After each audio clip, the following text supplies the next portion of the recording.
Day. Welcome to the Business of Coaching webinar. My name is Jessica Koska, and I'm the event planner and owner of Breakaway Strategies Inc. And just before we start, if there's ever any sound issues during the webinar, just type that in the chat box. I'll be looking at it a little bit, and I know Teresa will be monitoring it as well. And so just a reminder, what we're going to touch on today, this webinar will help you consider yourself as the coach, as the business. You'll take a look at defining and capitalizing on your strengths as a coach, and then how you can weave that into a business plan and also weave that into marketing and communications, and how identifying your strengths is really key to building your personal brand, and then using that as a base for marketing and communicating who you are and what you do, and then how finding and building a supportive network can really help you on your career path. So, a little bit about myself. As I mentioned, I am an event planner and I'm also a food blogger. I grew up in Ajax, Ontario, and I've lived in Calgary now for 10 years, well, almost 10 years. And I grew up as a competitive swimmer. So I swam for almost 11 years and was lucky enough to travel across Canada as a competitive swimmer. And being a competitive swimmer, I couldn't really get a typical summer job growing up. So that is kind of where my first entrepreneurial experience started. I started a backyard swimming lessons business in my backyard pool as a way to make some income in the summers, even though I was swimming most of the year. And my family is very sport oriented. They always have been. My brother is a professional hockey player, and my parents both coached and played sports, both at the university level and in high school. And so I've always been surrounded by sport, and that's really what led me to take a degree in kinesiology and phys ed at Wilfrid Laurier. And my original plan was actually to be a phys ed teacher, but the opportunities for teaching weren't wonderful in Ontario while I was taking my degree. So I actually fell in love with this one course during my degree called Sport Business. And I was really excited because it melded business, which I really enjoyed and kind of had that entrepreneurial spirit, and also my love for sport. So that led me to take sport business certificate at Durham College after university. And as a part of that degree, we had to do an internship. So I ended up going down to Nashville and doing an internship in the NHL for about 6 months. And I was able to learn sort of a wide range of things in sport business. So I worked game nights, I worked in the hockey operations department, I delivered stats and press releases to the media on game nights, and sort of got an overall experience of working in the NHL, and I really loved it. So this led to me moving to Edmonton, and my first job was with the Edmonton Oilers and Edmonton Oil Kings, working in sponsorship, so creating and executing contracts on game night. So I was at the rink a lot in my first year of full-time work, but I really, honestly, I really loved it. My personal life and also my career path is what originally, or what actually ended up bringing me to Calgary.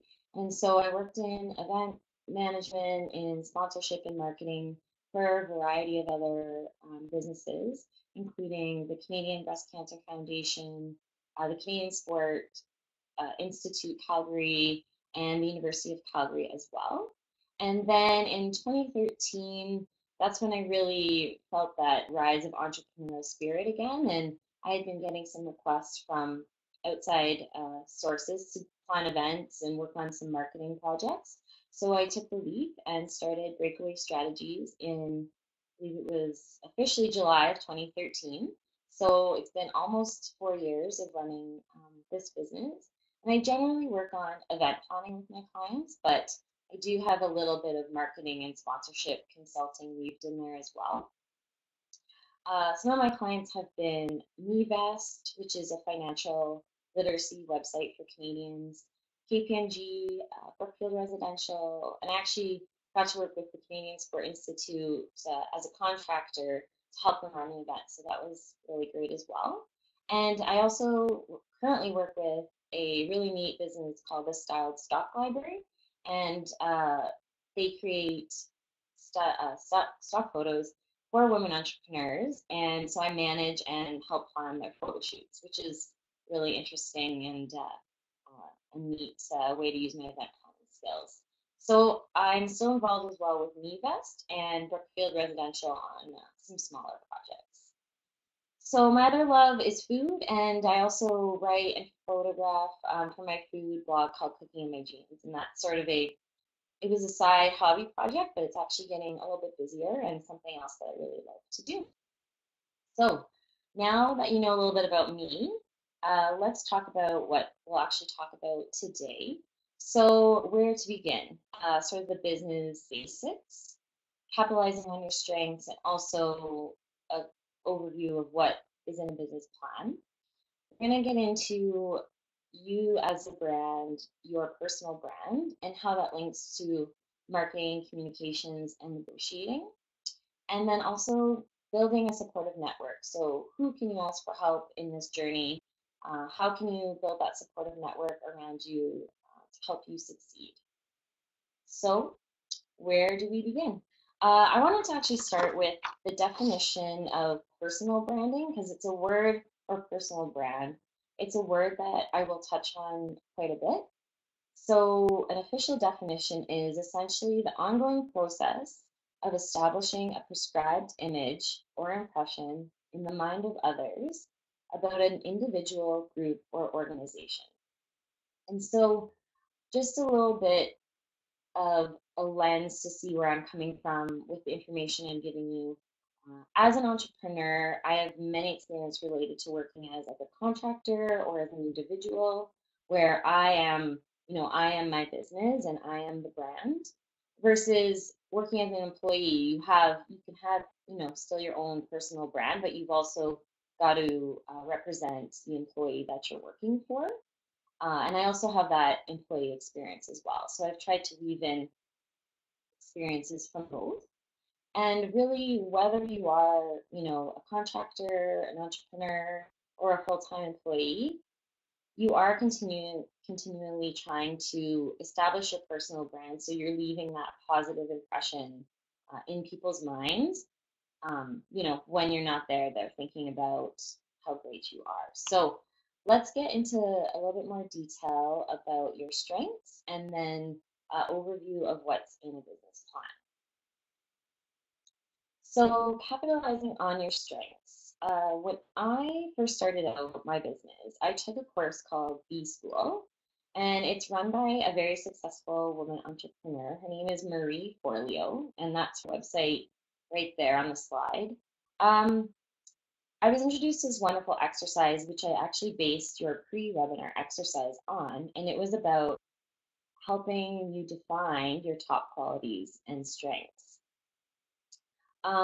I just love this exercise because I found it was very eye-opening, and also it was just really helpful for me because I think we all think we know maybe what our top qualities and strengths are, but people in our community might have, you know, even better suggestions for what those are. And as a side note, I do refer to marieforleo.com just in my own business. She has these great video series, and they're a little bit wacky and a little bit fun, but she always brings it back to some really true business principles in a fun and meaningful way. So just as a resource, you might think about checking out.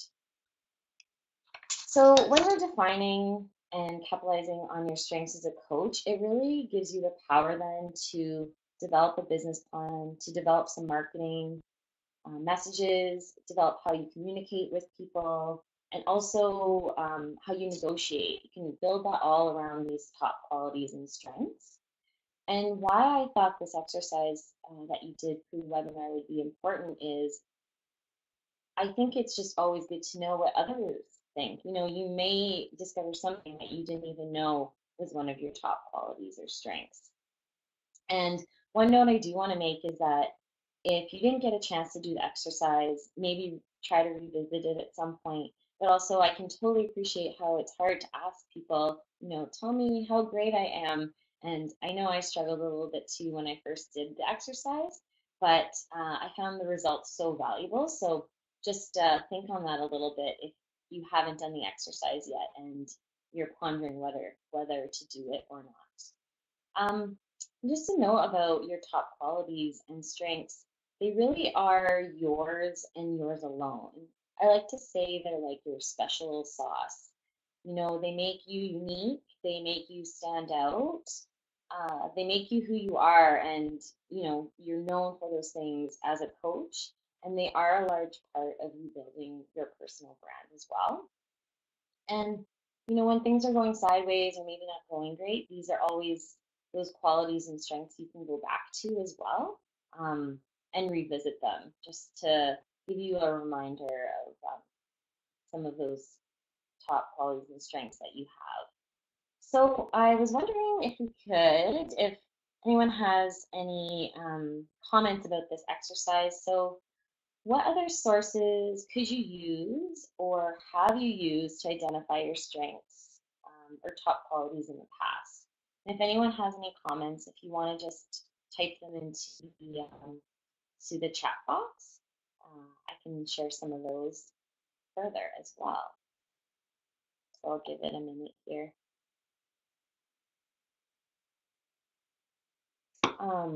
So one example that I was thinking of is exactly what Teresa just said, performance reviews. So from past feedback from past employers, maybe even from athletes or parents of athletes as well. I think I see someone else typing in some other examples. So let's see. I think that those performance reviews are, we in those reviews you get those like key points that uh, people are gonna your employer is gonna touch on, and those are your top qualities and strengths because they are gonna mention those. So that's a really good point. Yeah, that's great too, Mike. Player evaluations and assistant evaluations. So again, what are those other sources you can draw on? And I think these are like three really good examples. So performance reviews, player evaluations, and then assistant evaluations. So maybe just keep those in mind too as you're defining your top qualities and strengths. Those are other places that you can look. So before we get in too much further of how to use those top qualities and strengths, I'm going to talk a little bit about what's in a business plan. As a coach, for some of you as well, you are the business, especially if you're contracting or if you're a private coach. And so you're selling your skills as a coach in order to attract athletes, maybe to join your club or your team, for example. Those are your customers. And given these elements, I think it's important to have at least an outline of a business plan in place, just like I would for my business. And so you could spend days and days writing a 15-page comprehensive business plan, which I did down the road. But what I did start with was just a really simple one-pager, so to speak. And I wanted to touch on a couple of key elements that you could consider when putting together a one-page outline of a business plan.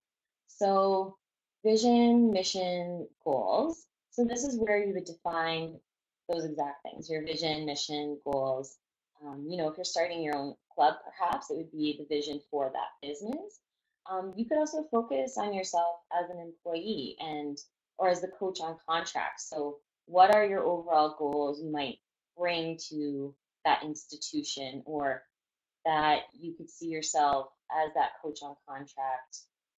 What is your vision and mission for whatever contract you're trying to get?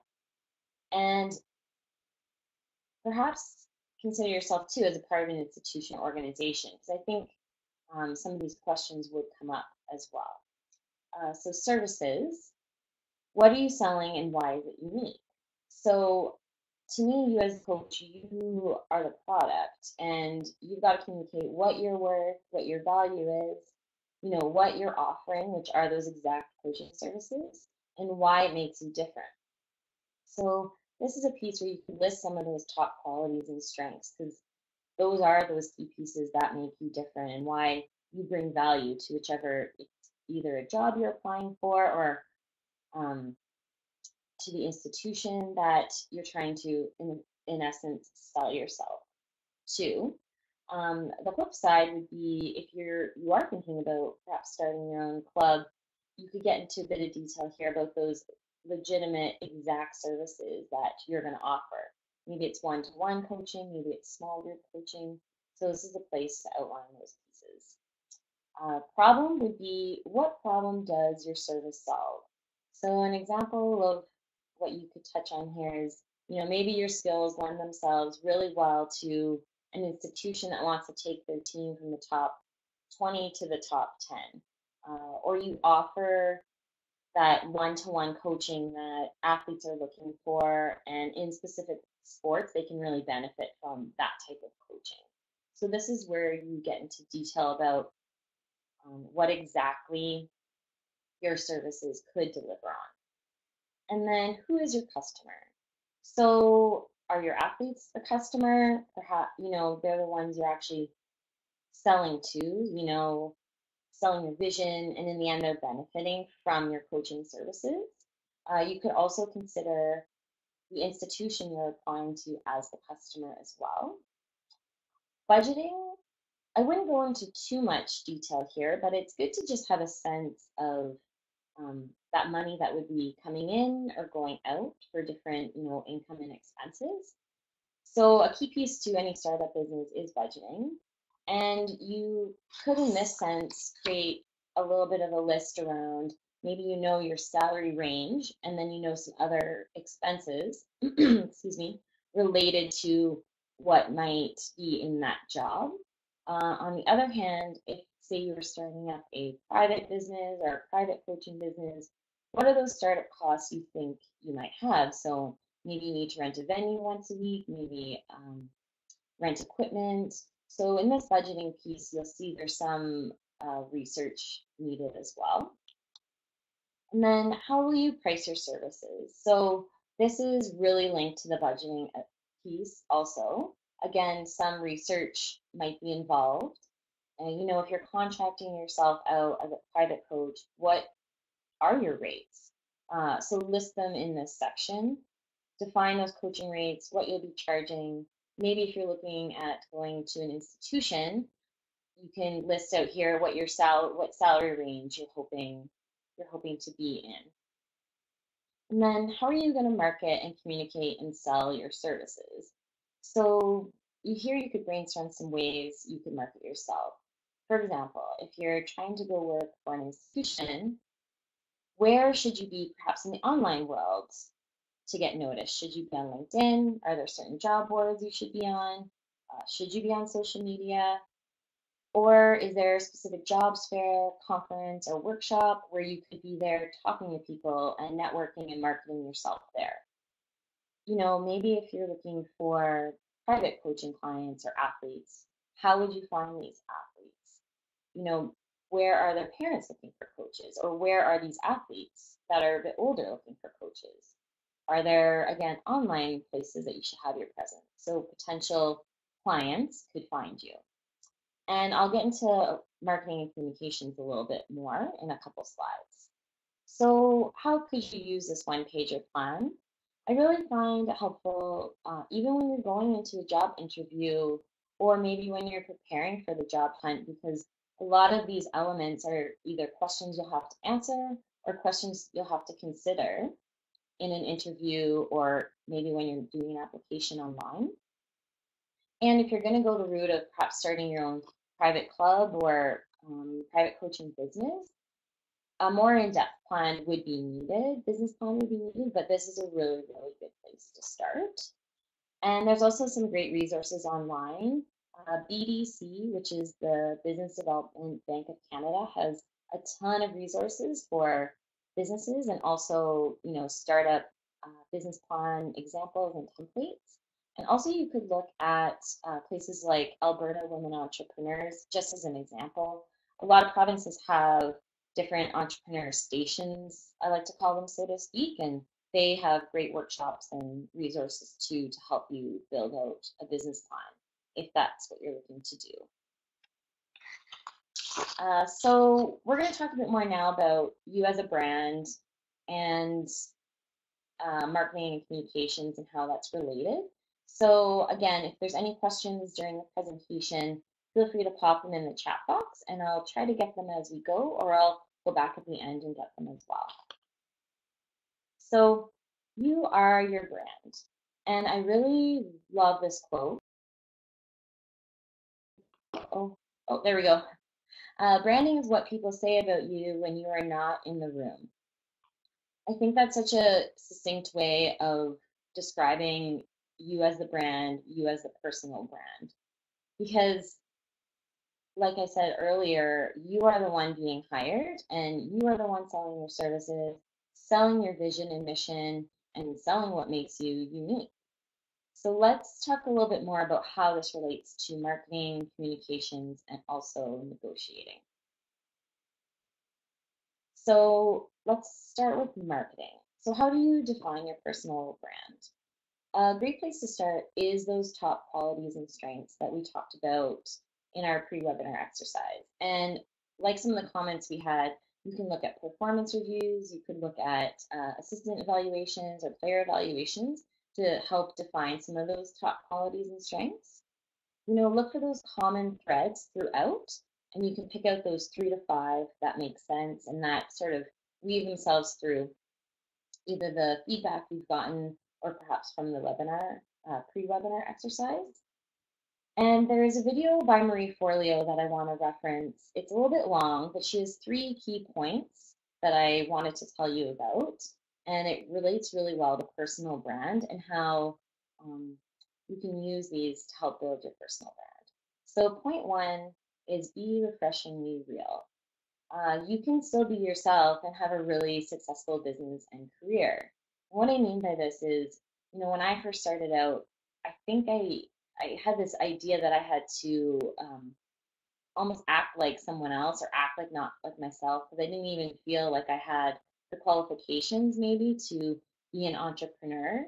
And when I was acting not even like myself, I wasn't attracting the business or the job offers or the contract offers, I should say, that I wanted. So I think it's really important to be yourself, and that is what your personal brand is. Create trust through transparency. So you're creating trust by talking about your journey as a coach, why you became a coach. Maybe there's a personal story that you can share to help people understand more about you and who you are. And I think that all those pieces really help either an employer or athletes get to know you better. And again, helping you define your personal brand. And the last piece that I took away from this one Marie Forleo video was using your strengths to your advantage. Like I mentioned before, these are the things that make you great. They make you stand out. They're like your special sauce, as I said. No one has that same mix of top qualities and strengths and doesn't use them the same way you do. So always keep those in mind. Your community has told you these are your top qualities and strengths for a reason. And so you should really play to them. And knowing these top qualities and strengths will really help you create some key messages that you can use when you're marketing yourself and also when you're communicating with others as well. So what are those key messages and what exactly are key messages? I like to think of them as basically putting together 3 to 5 really clear, succinct sentences that are strong, they're easy for you to remember, and they clearly define who you are and what you do. And I found having these key messages has really helped me in a lot of either contract situations or networking situations because I can always draw on them. I know they're going to easily tell people who I am and what I do. Because they're simple and succinct, people are going to remember them and continue to help me build my personal brand as I continue to share them with others. So, whether you're in a job interview or perhaps speaking with potential athletes or having these prepared messages will really help you. And I wanted to share an example. I'll share with you my key messages that I use. So mine would be, my name is Jessica Costa. I'm an event planner and food blogger. I run my own event consulting business that focuses on community and corporate events. I've been planning events for 10 years, and I really love bringing people together through events. And the bread and butter of what I do is I take all of your event ideas and I put them into one clear plan so that we can lead your team to event success. And so you can kind of see how without being very blatant, saying I am a great leader or I am a great organizer, kind of weave those top qualities and strengths into my key messages. And those are the ones that I use all of the time. Maybe slightly different versions sometimes because I don't think we'll ever remember those exact words all the time.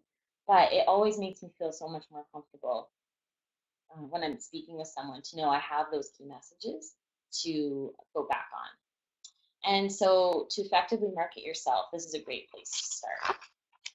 So who and where are you marketing yourself? I'm sure in the coaching world, you've got specific places on and offline where you will market yourself for jobs or whether you're trying to recruit athletes. And a point I want to make are two places offline that are really important. So, your resume.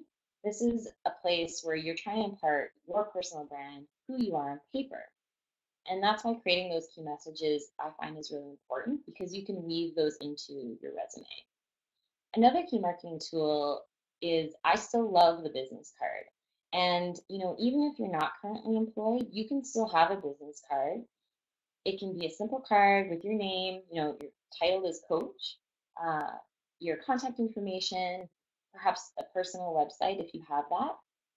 And then you could even use a key message on there as well. So on the back of, say, a business card for myself, I could have something like event planner for community and corporate events.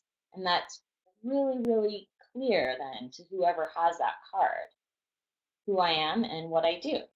And then they can still find me after as well because they've got that piece of paper.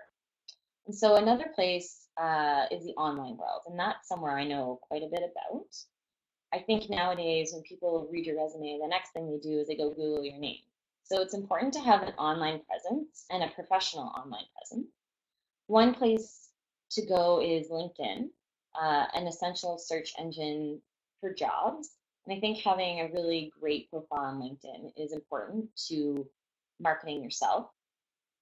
Another online marketing opportunity you might not have thought of, but I've seen more and more, is having a website with your name as the domain name. So, for example, mine would be jessicacosta.com. And it would be a wonderful place to send people one spot. You're in control of it because it's not a social media channel and they can't change things.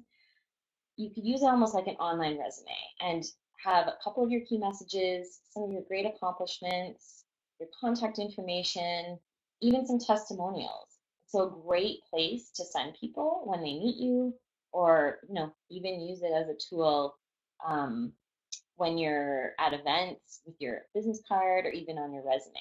And it's a place you can control all of the information that is on there, which is really great as well.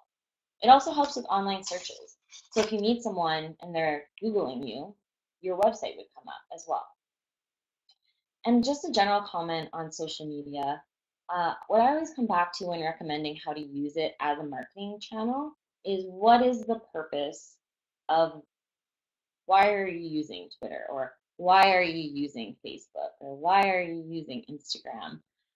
For example, if you're on Facebook, but it's mostly your personal stuff and a bit of coaching information, I'd recommend keep your personal and create a professional page for yourself. So you could have a fan page, I'm pretty sure they call it, or a business page that is, for example, Jessica Swim Coach, if that was a journey I had taken. But just a place people can find you that is very professional and is only for your coaching coaching business, so to speak.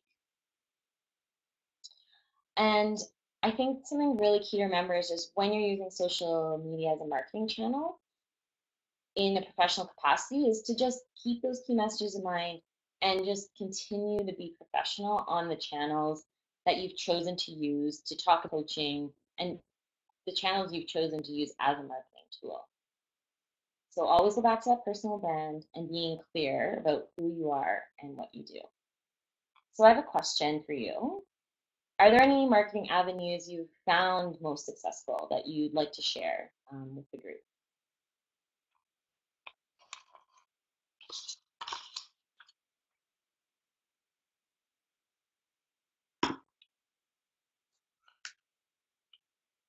See if anything.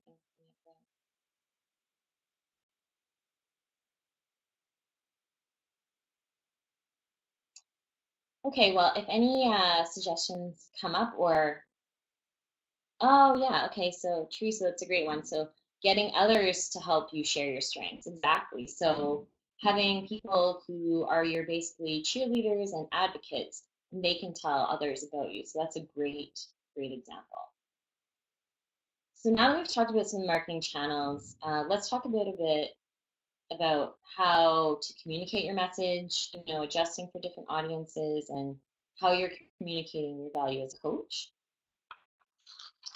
And what I always come back to, as I said before, is those key messages. Making those key messages will make your communication so much easier and just having that clear and concise way to talk to people, to tell people about who you are and what you do. It makes professional and social situations less stressful because you just feel comfortable in telling people who you are, what you do, and why you're great at what you do. And one question you might be thinking about is how do you or should you adjust for different audiences? And my opinion on that is not to adjust too much. I usually stick pretty clear to those 5 key messages that I have.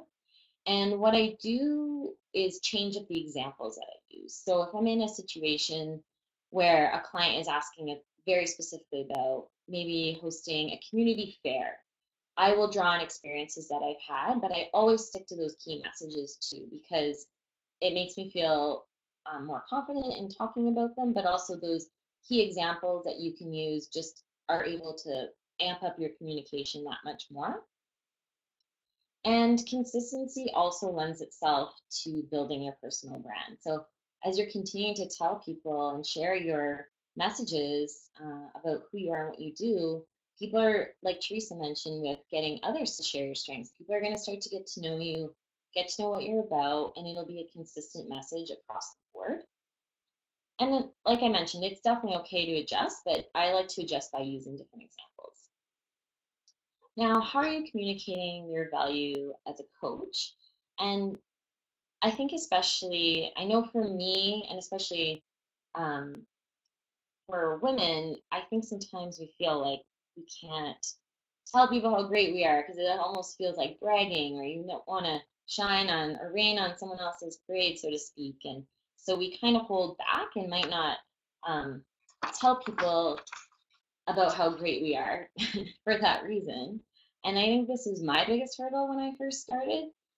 I was pretty shy, and I would end up in situations where someone who was more bold with what they were delivering to people in terms of saying, hey, I'm great at what I do.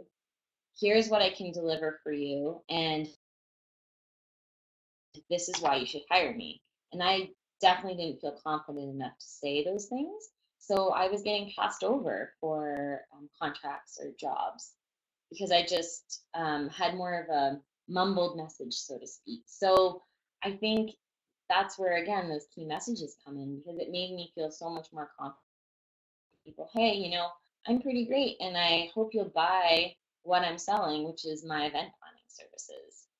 Uh, a great place to practice even is, tape yourself on your iPhone or practice with a friend or family member in delivering those messages and things you want to say, and it really helps. And I found that playing even my iPhone video back to myself, I could tell, okay, that's somewhere I need to improve, or I could be more clear with that message. So just a couple tips on how to actually practice communicating, how great you are as a coach, and this is why you should hire me. We all have great accomplishments, and you as coaches have great accomplishments. The world needs to know about them, and don't be afraid to share those with other people. And so communications leads itself nicely into negotiating, because we need clear communication when negotiating.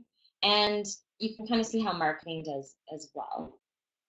They both come in handy, especially in contract or salary negotiations. And negotiation, in effect, is selling yourself, selling your coaching services. So having really clear communication is key. Like I said, don't be afraid to say, I am awesome. These are my top qualities and strengths. These are the accomplishments I've had, and these are the reasons why you should hire me at XYZ level. And two things I want to be clear on are, what will I give up and what won't I give up? So that's in terms of a negotiation. And I found, again, when I first started out, I got really muddled sometimes in my negotiations for contracts, because I kind of saw this bright, shiny thing that was a new contract, and I was like, oh, I want it so badly, but kind of forgot all the things I didn't want to leave out of the contract, and I would end up with kind of a not great contract going forward. So, being really clear about what you are willing to give up to start with. So, having thought out really clearly, what are you willing to part with in that contract, maybe perhaps in that job offer. And I like to make notes right in the proposal so that I'm really clear, like maybe highlight in one color, like these are the things that, if we're going back and forth in negotiation, I'm okay to leave out. And then what won't you give up? Again, super important. These are your non-negotiables. These are those things that if they're not in there, you're not going to move forward. And I think, again, it's so hard because especially as an entrepreneur, as someone working for yourself, or you see that job that you want the opportunity so badly, but if you're willing to give up a ton of things, it's more likely that you won't actually be happy in that position in the end. And always have a clear list. I have like a checklist of things that are non-negotiable, so that when I'm going through that negotiation or going through the proposal, I just know those things, and I can circle them or just make a really clear note that, okay, if we're going back and forth to make this a final offer, then how can I make sure those pieces that are really important to me stay in? And another key piece of negotiating is to have a process. And so I'm going to share with you a 5-step process that I've used. I actually learned this process from my dad, and it really, really helped me in negotiating contracts, but also it can be really great for conflict resolution. So step one, and we'll use negotiation as an example, is going to be opening a conversation. And I want to preface this by saying this, I know nowadays, like, we're meeting people in person, then they might call with a job offer, then we might email. So this really helps frame the negotiation, even if it's over a couple of different channels of communication. So step one, open conversation. You exchange pleasantries, how you're doing today. You confirm the purpose of the meeting or the purpose of the email. In this case, we can talk about, thank you for the job offer, and then just, exchange pleasantries, thank them for the offer, and just confirm, like, this is the offer, this is what we're going to go forward and talk about, or the contract. Step two would be get their views first. So, for example, a couple of questions you could ask, like, what is the starting point? Is there room to negotiate? Which is a great question. Is there a timeline they're following? Are there other benefits other than what's written on paper that you should know about that could help you make the decision about the job? So something like that could be, oh, you get this amazing office with a view. That's not usually written on paper. So it's just getting their views first. And again, you could ask these in an email, you can ask over the phone, or even in person. Step three would be give your views. So here is what I think. Here is my starting point or my range that I'd like for salary. Here's what my value is. Here's when I could start the job, for example. So give some of those really clear views. Step 4 is working out your differences. And this is really that meaty part of negotiating, so that back and forth. And another important part of step 4 is agreeing to a timeline and just making sure you're clear when they need answers by and um, when they'd like to move forward by, because that is going to frame how much time you have to negotiate. And the last step is closing the negotiation and leaving with a plan. So there's two parts to this. Either you're closing, you've agreed to an offer, and you agree to the next steps, or you agree to basically leave with respect. You've not been able to come to an agreement, so you leave, but being respectful in leaving it as is and moving forward without the offer as well, which I know can be a really hard thing to do, but it's just good to know that that is also an option to close out the process sometimes too.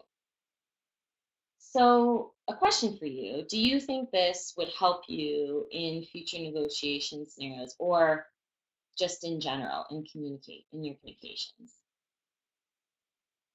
So I'll see if answers come out there. I know for me, as I said before, it can really help too in conflict resolution.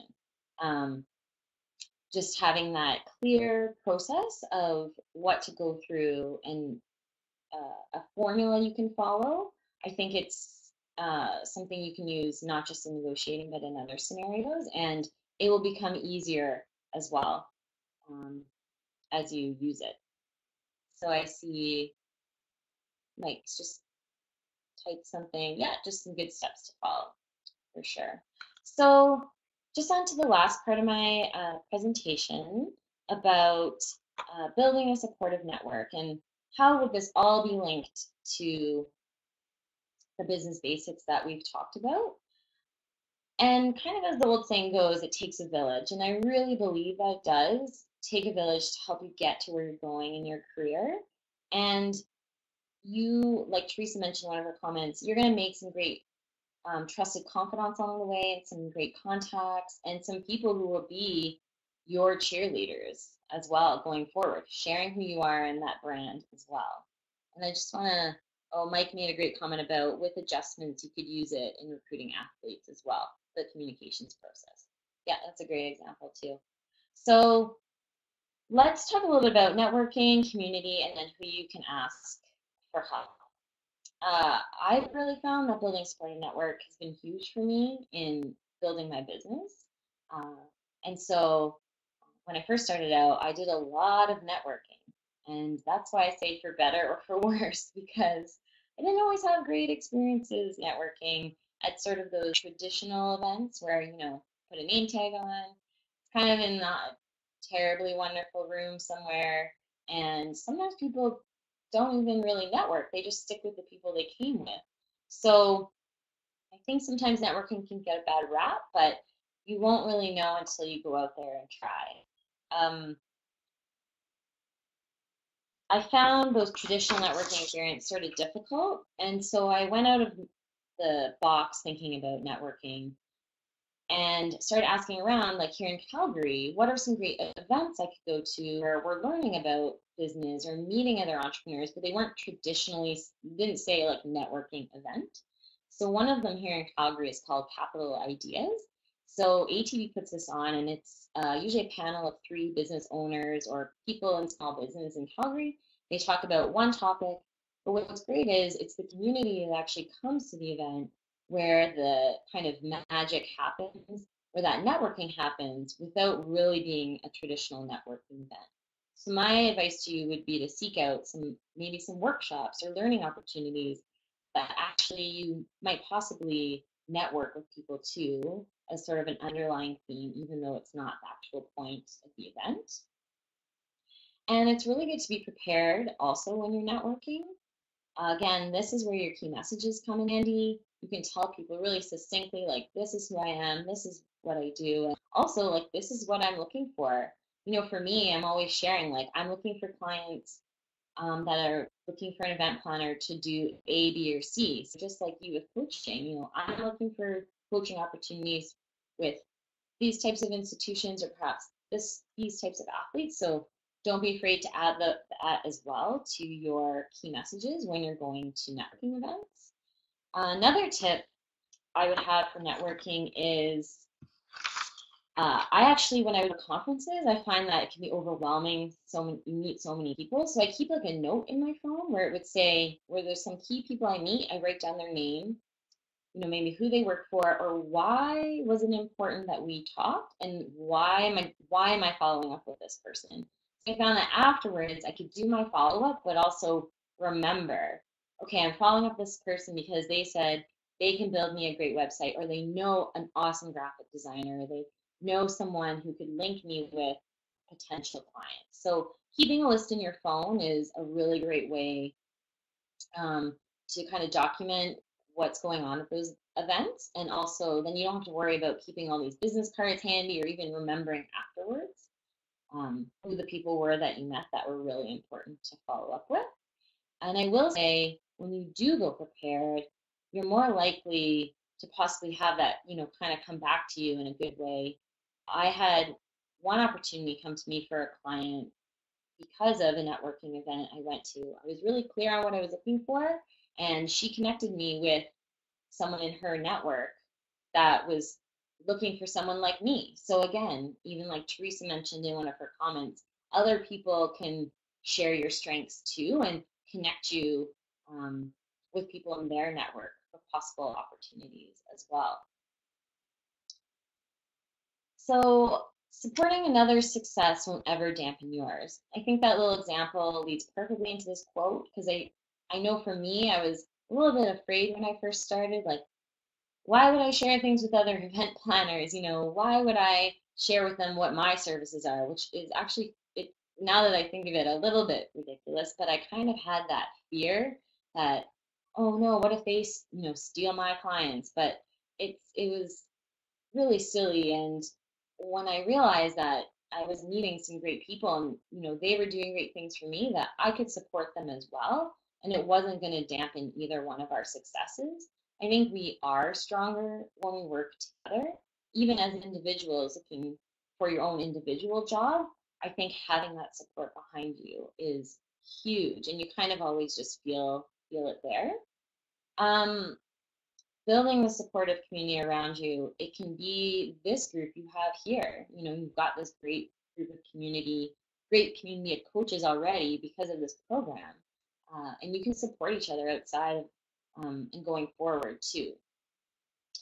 So I want to talk a little bit about finding your people.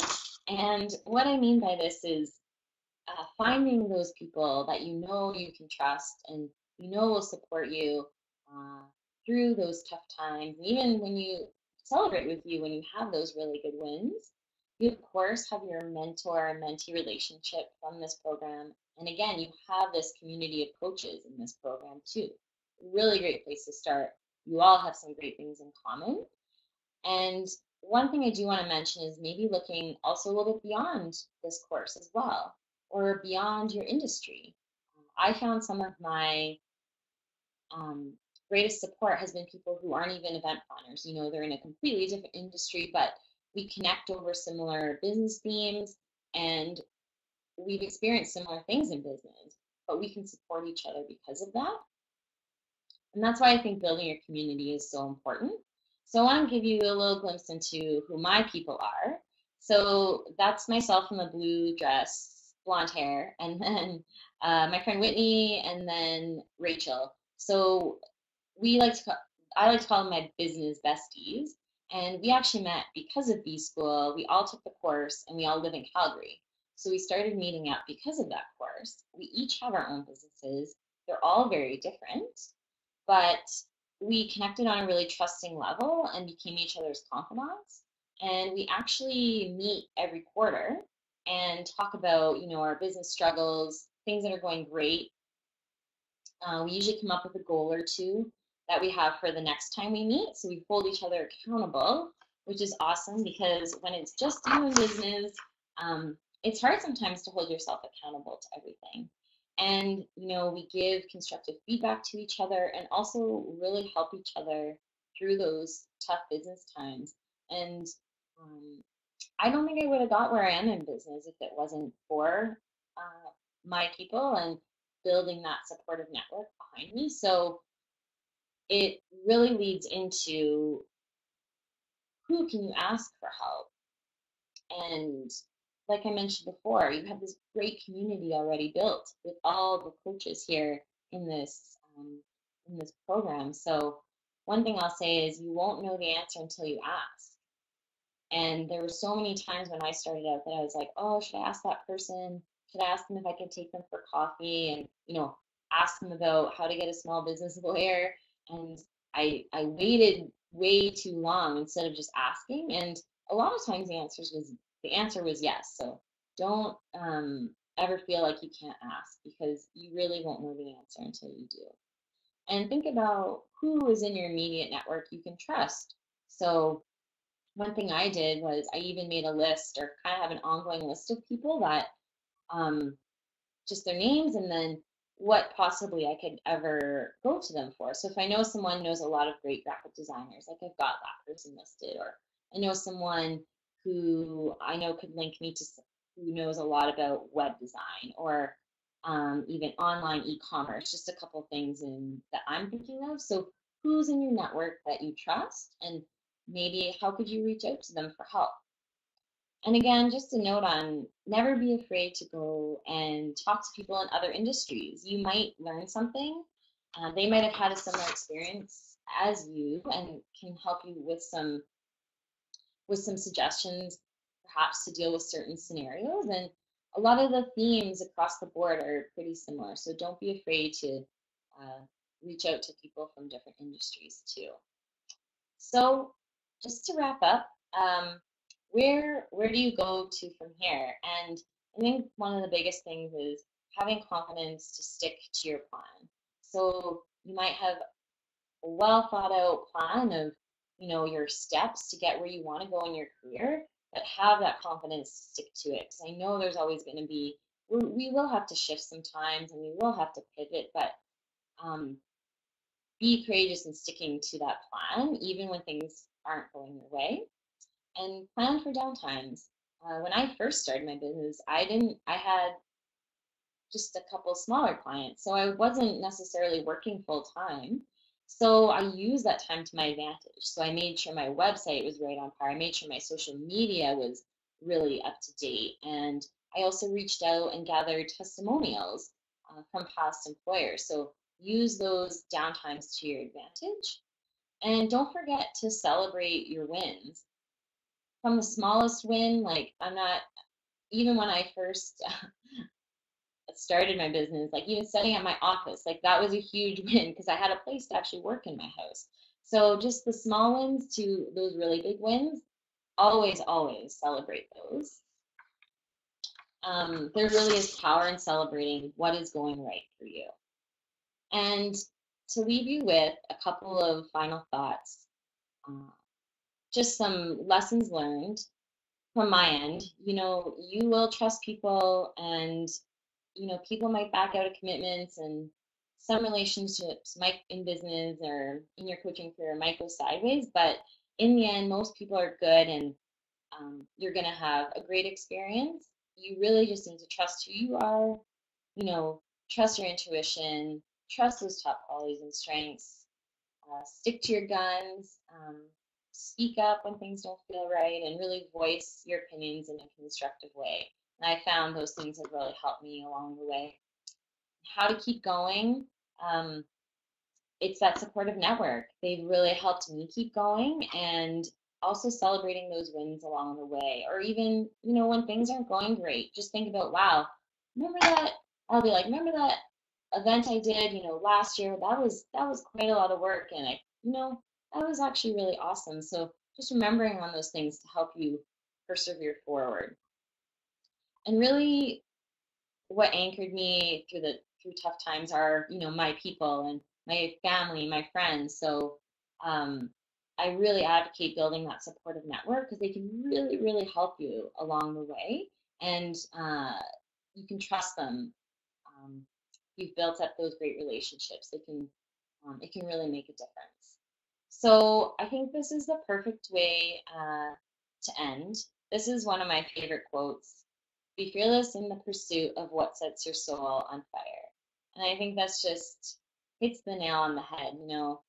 Be fearless in pursuing that coaching dream you have and continuing to move forward. And you've chosen coaching for a reason. It's something you're passionate about. So just go for it would be my final advice. So